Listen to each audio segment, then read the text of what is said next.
So could you imagine working with nature, like with it, like fully encompassing something that works completely with nature?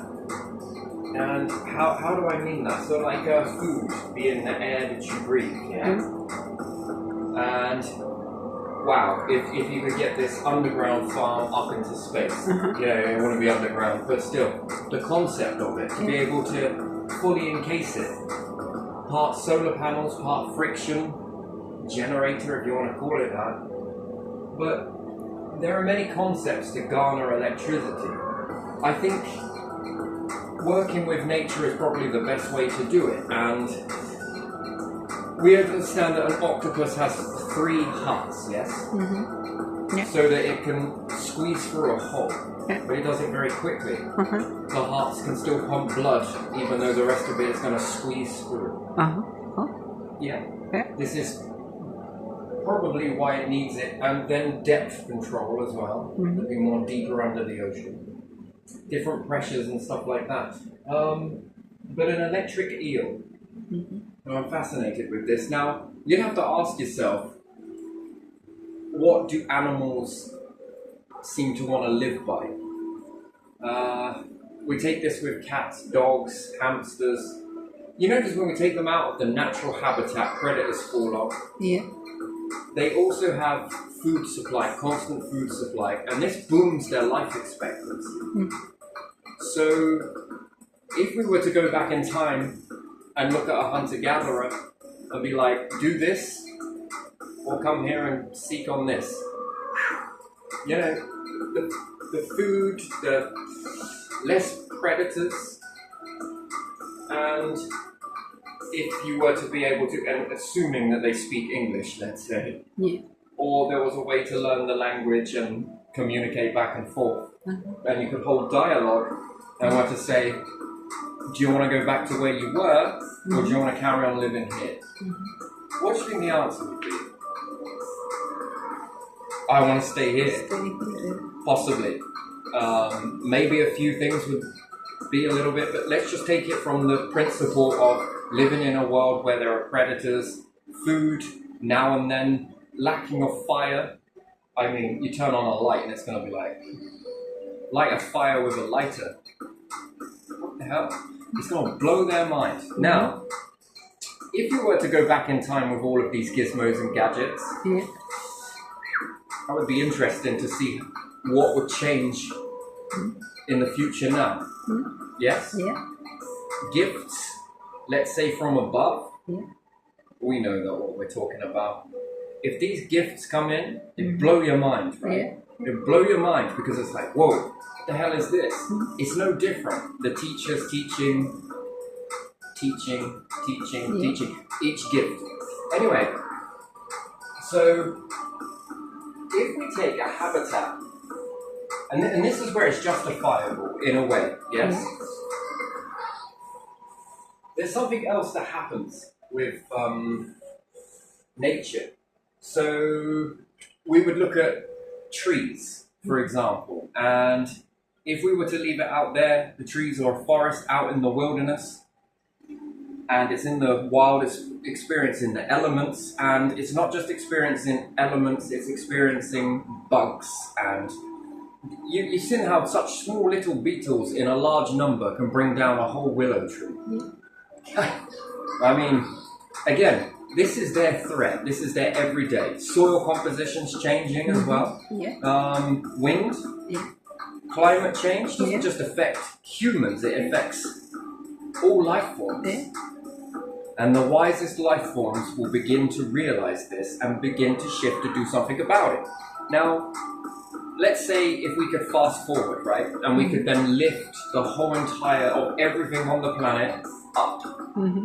Big feet. We'll keep it down with the farm right now. Let's say if we lift this away. And is there a chance then that by doing so, the trees are going to have a better life? No predators. Their version of predator is slightly different to your version of predator, but predator nonetheless, yes? So you could understand then, and then let's say the world starts to really deteriorate bad. and to the point where it turns into Venus, let's say. Yeah. Is that good for nature? No. No, it's not. The climate as it is it good for nature? No, it's not. If we were to give the trees, forest, everything it required, here's another thing that factors in. Not just climate, but also the rigmarole of winter and summer, winter and summer, winter and summer.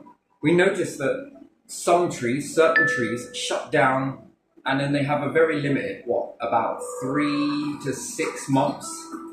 It's not very much. It's not really full 6 months where they're actually doing anything. Technically, that's not true because trees are multi-operational. It's very strange, right? So the tree is this way when there's light. Yeah. And then when the light dips and the heat dips, it's mainly heat, the hormone is released. Yeah. And the tree turns itself upside down and then begins to grow from roots during the colder months. Yeah. Where is your attention? Its attention is more so in roots because it knows that there's going to be another small window, but it's got to calculate that it's going to grow. Yeah. Hence why when you cut a tree and you break down the planks, this thing we call a wood grain is solar activity. It's sort of storing its version of memory in its files, let's say. And I guess it's trying to figure out what the sun cycles are going to be doing, and then is it going to be a longer winter? Is it going to be a longer summer? That's more growth. Therefore, it has to be quite this calculated in order to make sure its roots are going to cope with this mechanism. So it switches its attention from one, which we see the tree lose its leaves, and then it starts focusing on its roots, and then good weather comes and okay, I'm going to less on my root production, and now I'm going to start to grow more up and focus on the top, then bottom, then top, then bottom, then top. It's such duality in itself. It's very beautiful, actually. All small plants want to reach trees. The thing that they've got against them is time and competition, bugs and everything else. All small plants want to reach and become a tree. They also encode it into all of their leaves. I see. Do you see the tree? Yeah, I do. This is where they're heading. This is their driving force. This is it.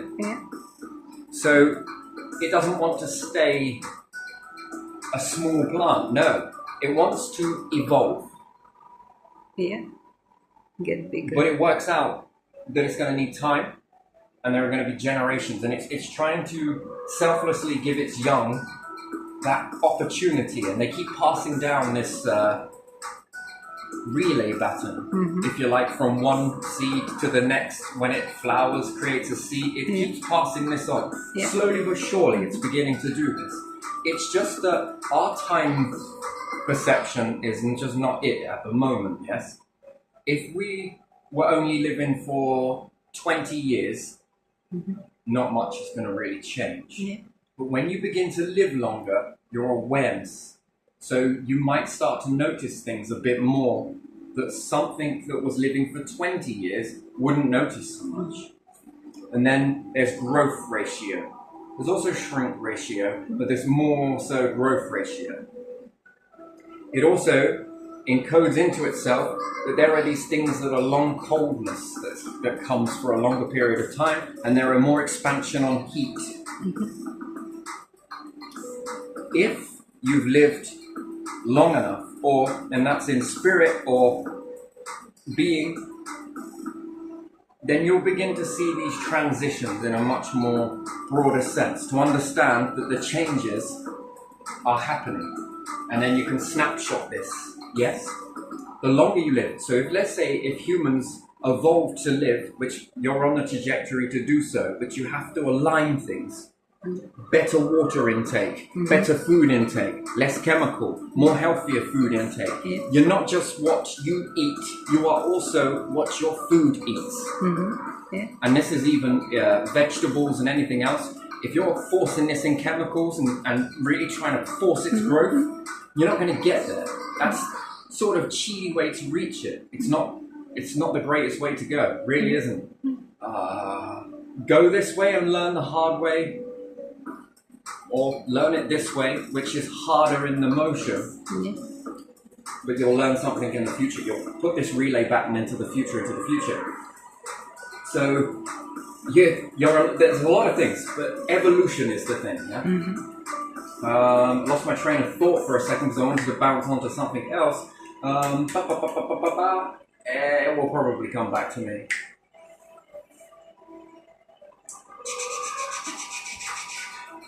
Always evolution has to catch up, yes? Yeah. Evolution can catch up a lot quicker. Yeah. So if a human was living, there it is, for 500 years, Yeah. what could you imagine seeing? If you think climate change is something now, Yeah. imagine living 500 years, you would see a lot more. Yeah. They were. And therefore, it might make you a bit more to do something about that. Now, anyway, whereas humans want to come out of the elements, Yeah. so does nature. Yeah. However, so do animals. Uh-huh. But the thing is, you have this language barrier. Mhm. That's all. But you don't have an awareness barrier. Yeah. So if you were to take nature from out of the wilderness Mm-hmm. and house it into an underground farm or above farm, Yeah. and you would begin to work with this, its evolution ratio will increase faster, more rapid. Yeah. The energy that it used to use in, let's say, the cycles of hot and cold, summer, winter, it would be awake longer. Yeah. So therefore, it won't drop its leaves. Yeah. It will keep its leaves and its potential that it could end up flowering multiple times. Yeah. This is true with a plant that I already have. It flowers repeatedly. Yeah. In the beginning, out in nature, it would flower once, for one season, for a brief window. Yeah. What, a month? And that's it. Now it's taken away from that, and we'll say natural habitat, Yeah. and I'm not forcing it. Yeah. And she has grown massive. It's huge, bigger than ever. I'm not forcing this. I don't want to rush it. I want her to be authentic. But her evolution is speeding up. Yeah. Now, another thing is, if she was outside, she would have lost her leaves. And then she'd have to regrow them, lose them, regrow them, lose them, regrow them. This stunts evolution. Yeah. Because now it's got to put in energy to, and also wind, the wind. You do need a slight breeze in these. They need that to create this, it helps with fruiting. Yeah. Stronger branch, more fruit. Yeah. Pruning is another one. Yeah. It does need some pruning, I'm sure. Better fruit. Yeah. Too much pruning, not a good thing. All of this energy that it gets to save has to go somewhere. Yeah. So it no longer needs to shut down. It is generating an awful lot of energy. And usually with plants, it puts it into fruiting, flowering. Yeah. So now this one flowers, what, 4, 5, 6 times a year? Yeah. That's already pushed the margin. Now that is not something that you can eat. It's not edible. What would it be if then plants, being food sources, are able to flower multiple times? That's more berries. Yeah. How many people can you feed? Yeah. Naturally, how many people can you feed off of one plant? Not many. One for a season that will fill a belly. What happens if that keeps on flowering multiple times? That's going to feed you multiple times. What's your chance of survival? Is it more or is it less? More. It's definitely a hell of a lot more. What does that look like from human perspective? Can you expand more? If it's flowering multiple times, can you expand more? And another beautiful thing, the ratio of it holding on to carbon. Yeah. Also transferring the gases. If it's only doing it for a few months of the year, that's not a great deal of transition. It's a little bit of time.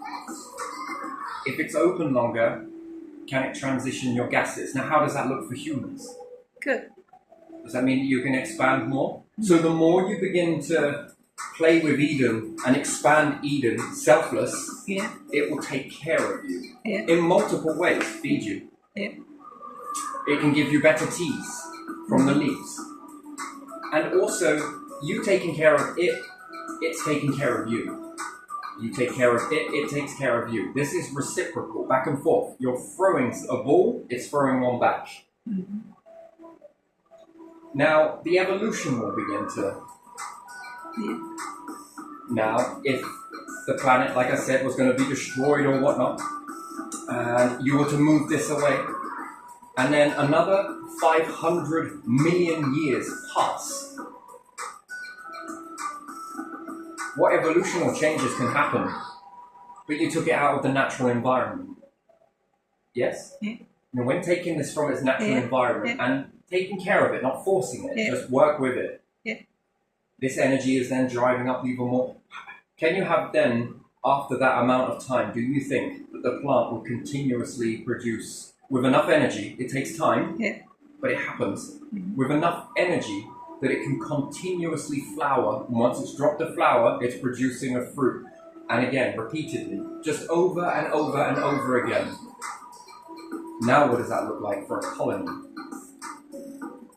What does that look like for humanity that did that? Selfless act, of taking something out of the natural environment. And the natural environment is harsh. All life forms. Yeah. You come from that. Yeah. That's wisdom. That's experience. Yeah. Now, if we were to go to the hunter-gatherers and we couldn't speak any language, there was a big barrier there, couldn't decode it and then moved it, would you observe on its behavior whether this particular tribe was happy? And then we get this point where they're like, oh, we can't take these things out of the natural environment, that it's cruel. Mm-hmm. I don't understand that. It's cruel if it's not done correctly.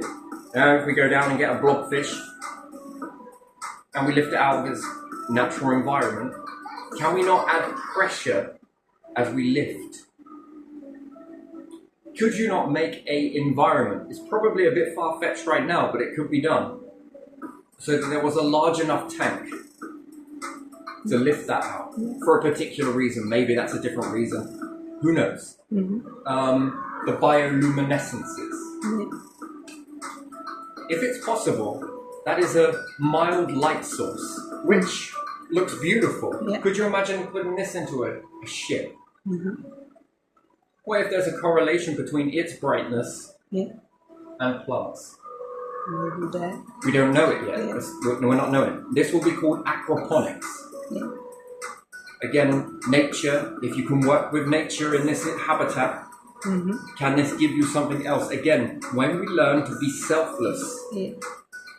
and also caring, and we don't want to force nothing, the numbers will expand. Limits on that.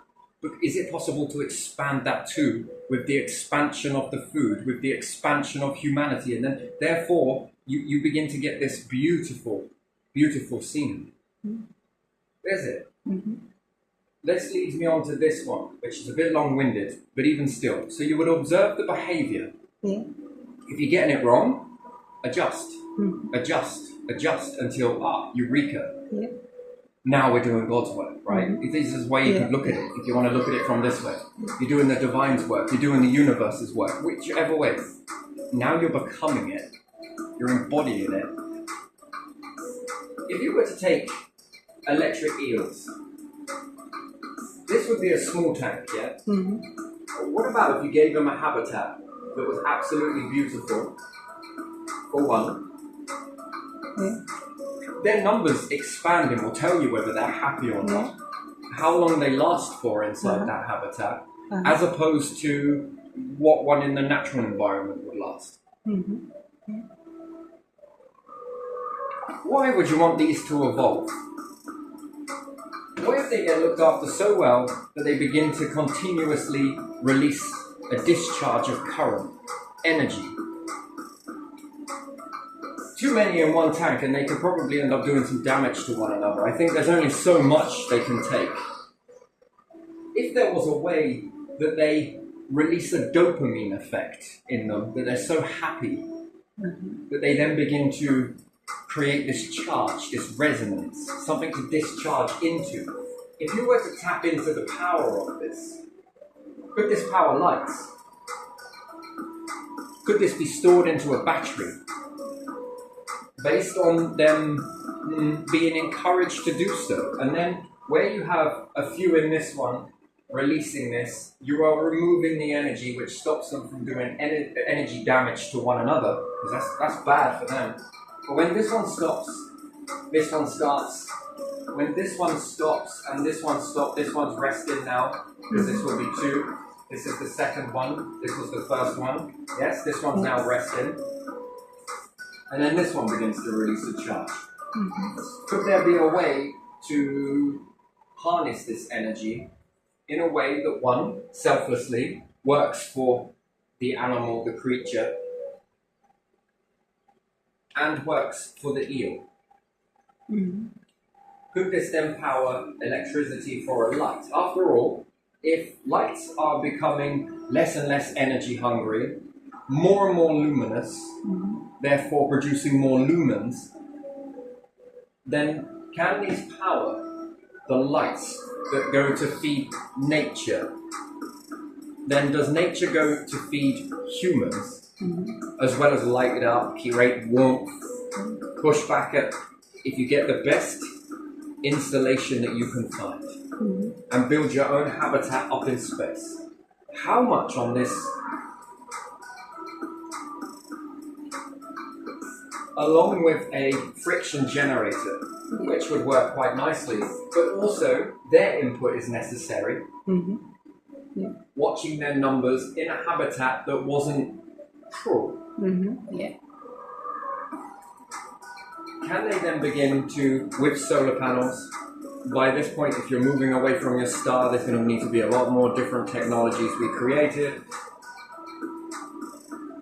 Do you then begin to see how human, eels, nature,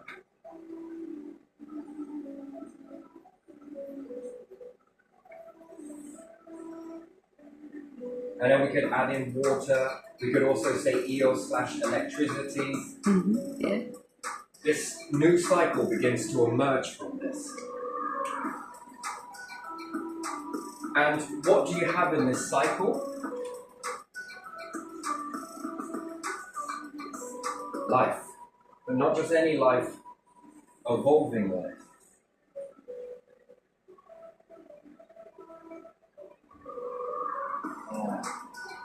I put an L there. Whatever, doesn't matter. You then begin to get evolving life. What are the changes? Does the eel evolve with you? Does this unlock something? The universe sees something and is like, I'm going to start to evolve you all. You're beginning to do something. By now you should have fizzled out with your planet. Does this trigger something? The question. Big question mark, ... Are we going to be wanting to find this out? Is this the next level? Is this what opens a door to something more? Sure as shit, this universe is good with its timing. It understands timing very well. The timing for everything. And it also understands there's a certain limit to what stars can do. But when something begins to go beyond that envelope of what was expected, what do you think the changes will be? Do you think it says, no, you can't do this, gotta shut this down? And then that begs the question as to why start it off in the first place. All of the instruments and tools and capabilities are all within you to use in the correct way. When you begin to align to it and begin to sing the song together, you'll all be releasing this resonant frequency. The very fabric of this universe knows that sound. Then the changes can be put in and implemented in. There's no point putting it in if it's all going to reach the end. There's no point. You don't level up this way. You level up by working with. But this one's got to be happy to resonate. The other's got to be happy to resonate. And then therefore you've got to be happy because you're feeling out on this resonance. Mm-hmm. Is that worth your time? Think about it. You've got to ask yourself the question, if I was the universe, Yeah. after all, isn't it trying to achieve something? Yeah. It's trying to outrun this. Mm-hmm. On your marks, Yeah. get set. Yeah. Go. It knows when it's going to. Your body knows when it's going to finish and what it has to do to prepare for exiting this realm. Yeah. Almost takes over. In fact, most humans can't fight against that. Not yet. There's a knowing, resonance, frequency that then begins to activate in this. So it begins to shut it down, despite anyone's best attempts. That's the force you're dealing with. Everybody is. And then, when things begin to move, don't be surprised when it begins to weave in adaptions that seek to all of your benefits. It knows. Mm-hmm. It knows something has shifted, something is working, something is happening, something is evolving, something has evolved past what this was meant to. It knows. Then it's really on. And then it would expect to see this very thing that you see happening everywhere, expansion. Mm-hmm. It wants it. Mm-hmm. It's in your design. It's in everything's design. It's pushing itself in every aspect that you can see to expand.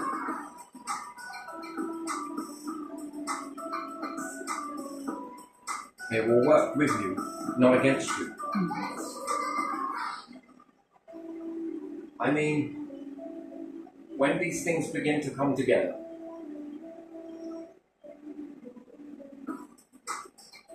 you send a signal. Yeah. More and more things are now coming in. More and more things are now happening. Things are lasting longer than they should. This is telling something. You're sending a signal. Whether you like it or not, you're sending a signal. That is seen, felt, recorded, etched. Something has just gone beyond what it should have done.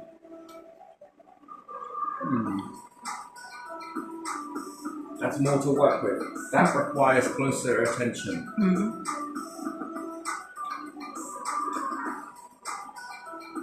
You see how you begin to whirlwind up? Elevations.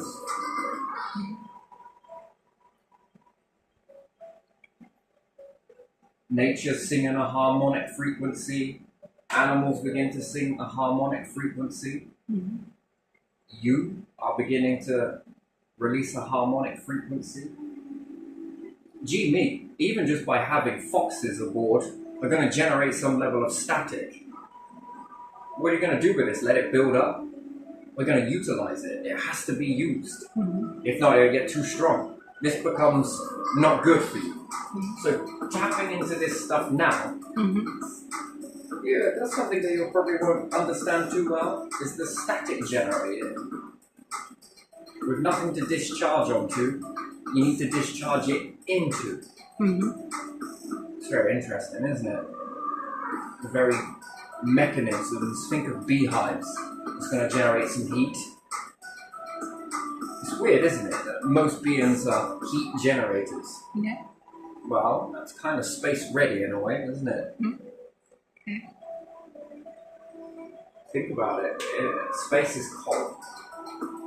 Certain areas it's got hot spots, but it's also got cold spots.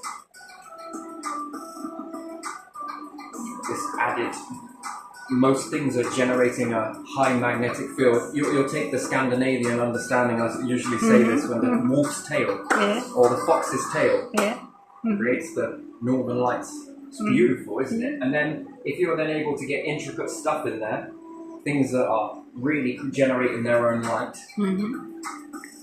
At night, Impressive. Now, if it has an effect on you visually, wow, that's beautiful. Oh, wow. What do you think it's going to have on the nature? It's got to have an effect. Life forms have an effect, detrimental or positively. It doesn't mean that these bugs don't need to exist, but hey, look, they can't understand at this ratio to devour a branch. Oh, look, we're pruning these. Yeah, you can have these. It keeps them going. They're happy. They're munching. They're doing what they need to do. They're getting what they need from it. The tree's protected. Both are living. This is a frequency. This releases an awful lot of stuff. You see, everything works with everything else. Blah, blah, blah, blah. Mm-hmm. And then you're utilizing the power of this stuff. Mm-hmm. And then knowing how to drain it. So that it doesn't build up too much that it becomes toxic. Mm-hmm. Just think neutrino.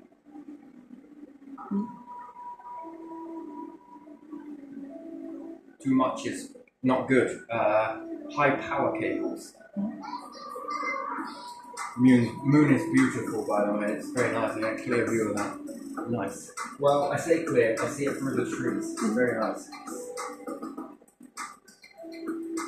Yeah. Light, technology. Yeah, this is where it should be. Chemicals. I'd avoid it. Try and have it so there's a recycling system. Yeah. Mm-hmm. And then controlling levels of compost. Mm-hmm. Again, it's a byproduct of nature anyway, and then you won't have as much compost, so hopefully not much of a risk of methane increasing Mm-hmm. if the leaves don't drop. Mm-hmm. Yeah. Too much leaf matter dropping everywhere. Not enough water, not enough this, not enough oxygen. You begin to make methane. Too much methane, it's not good. Mm-hmm. This will counteract it. Yeah. And what's more, it will vent oxygen 247. Well, it's technically not true, but it will absorb more carbon. Okay. Hold on to it. More berries? Ooh, yes. Mm-hmm. It's more absorption, there's more holding on to because there's a purpose from this to eat. Yeah. Leaves are not so prone to drop now. Mm-hmm. And then nature's working in this equilibrium as well. Yeah. It'll only create as much as it can hold at a time. This will utilize the energy of bulb making. I noticed the bulbs get very big to the point they break pots. Mm-hmm. Think about that if it was berries. Think about that if it was apples. Think about that if it was something else. Again, it all has a purpose. Even flies have a purpose. Mm-hmm. This purpose now of flying around and finding food easily, it stops them breaking down other stuff elsewhere. Stops them what do you prefer, fly? Why are you not outside when the fields are getting... This is easier to get to. This is nice. Then you might see a reduction in spiders. Mm-hmm. This will impact spiders. Spiders have a role to play. Perhaps not eating all of the flies at once, but a few here and there. Yeah. Keeps their limits down, these ones' limits down. It's a lot to learn. Start with it basic. But when this star system ends, expect a change. Expect something to happen. Something big. Mm-hmm.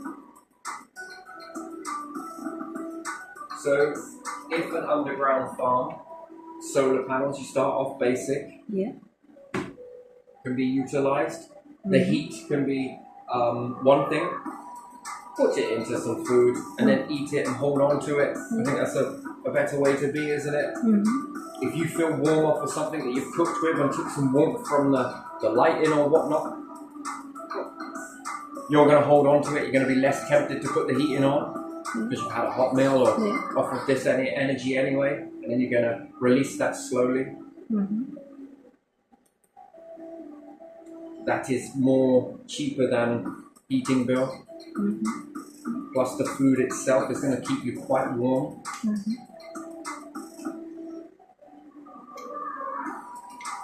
and then it's being released steadily into the environment as opposed to too quickly. Just gotta slow it down, that's all. I don't know, this is just something that I see.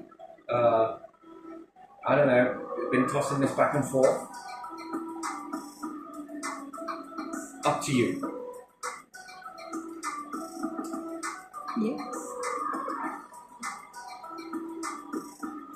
So yeah, I'm going to leave this one here, and